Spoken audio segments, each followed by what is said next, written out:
Hello बच्चों, let's see this question. So the question is determine the current in 2 ohm resistor. ये आपको एक पूरा नेटवर्क दिया हुआ है, 6 वोल्ट की एक बैटरी है और ऊपर आपको 3 रेजिस्टेंस दिए हुए हैं, 2 ओम, 3 ओम और 1 ओम के। और ये 2.8 ओम आपको अलग से दिया हुआ है। ठीक है, तो चलो सॉल्व करते हैं इस क्वेश्चन को। देखो, सबसे पहले जो की कॉन्सेप्ट्स हम यहाँ पे यूज़ करने वाले हैं इस क्वेश्चन में वो क्या है। की कॉन्सेप्ट्स यहाँ पे लगने हैं। एक तो आपको बेसिक सीरीज और पैरेलल में जो रेजिस्टेंस कनेक्ट होते हैं उनको आपको सॉल्व करना आना चाहिए। दूसरा, अगर आपकी किसी ब्रांच में कैपेसिटर लगा हुआ है तो आपका क्या इफेक्ट पड़ता है वो आपको मालूम होना चाहिए। और तीसरा, आपका सिंपल ओम्स लॉ की आपको जानकारी ज़रूरी है। ठीक है, सो चलो इस क्वेश्चन को सॉल्व करना हम स्टार्ट करते हैं।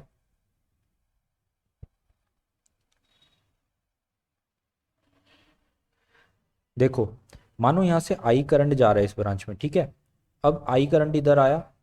अब ये जो आई करंट है ये थोड़ा सा ऊपर वाली ब्रांच में जाएगा, थोड़ा सीधा जाएगा, लेकिन नीचे वाली ब्रांच में कोई भी करंट नहीं जाएगा। ऐसा मैं क्यों बोल रहा हूँ, क्योंकि यहाँ पे देखो एक कैपेसिटर हमने लगा रखा है और कैपेसिटर की प्रॉपर्टी है जब एक बार ये चार्ज हो जाता है फिर ब्रांच को ये डिस्कनेक्ट कर देता है, फिर इसमें कोई भी करंट जाता नहीं है। सो ये वाली जो नीचे वाली ब्रांच है 1 ओम रेजिस्टेंस वाली, इसको तो आप ऐसे ही नेग्लेक्ट कर सकते हो यहाँ पे। ठीक है, तो यहाँ पे सिर्फ आपके पास दो ब्रांचेस बची हैं, एक 2 ओम और एक 3 ओम। करंट थोड़ा ऊपर जाएगा, थोड़ा इसमें से जाएगा और फिर वापस इधर से आई करंट आ जाएगा। ठीक है, तो आई करंट की वैल्यू अगर हमें चाहिए तो सबसे पहले हम आई को सॉल्व करते हैं। आई को हम कैसे सॉल्व कर सकते हैं, सबसे पहले हमें इस सर्किट का एक इक्विवेलेंट रेजिस्टेंस चाहिए होगा।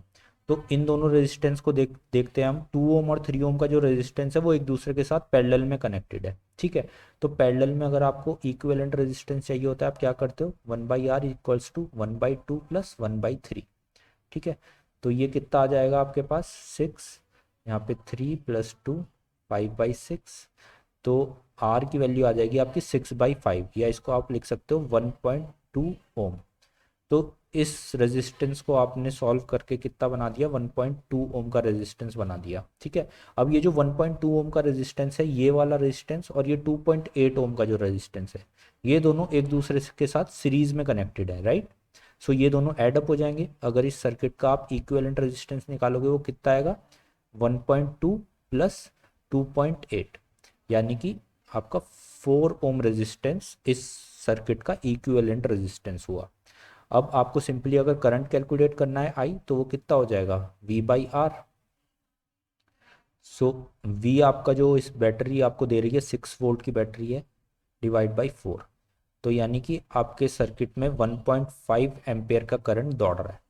सो ये जो आई की वैल्यू आ गई, ये आ गई 1.5 एम्पेयर, राइट। लेकिन हमें ये आई नहीं चाहिए, हमें चाहिए कि इस आई का कितना भाग इस वाले आर्म में जा रहा है 2 ओम रेजिस्टेंस में। ठीक है, सो लेट से I1 करंट इस आर्म में जा रहा है, तो नीचे वाली आर्म में कितना करंट जाएगा, यहाँ पे जाएगा 1.5 माइनस I1, राइट। I1 ऊपर चला गया, टोटल 1.5 है, तो 1.5 माइनस I1 3 ओम के पास चला गया। और पैरेलल कनेक्शन में हम जानते हैं जो वोल्टेज ड्रॉप होता है दोनों रेजिस्टेंस के बीच में वो इक्वल होता है। ठीक है, और वोल्टेज ड्रॉप का फॉर्मूला ओम्स लॉ से हमें पता है, V इक्वल्स टू कितना होता है, IR, राइट। सो ऊपर वाले रेजिस्टेंस के लिए पहले हम ये वोल्टेज ड्रॉप देखते हैं कितना हुआ है। तो ऊपर गया है करंट I1 और ऊपर रेजिस्टेंस है 2 ओम। ये किसके इक्वल होगा, नीचे वाला जो आपका करंट गया है कितना है, 1.5 माइनस I1 इनटू जो रेजिस्टेंस है नीचे 3 ओम, right.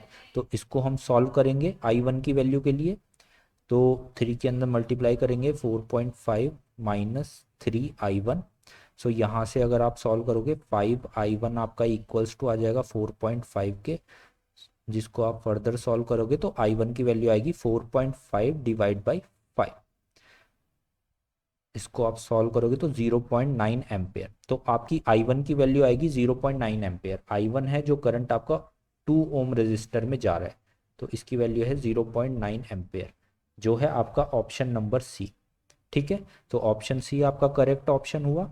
I hope you understand this question. Good luck.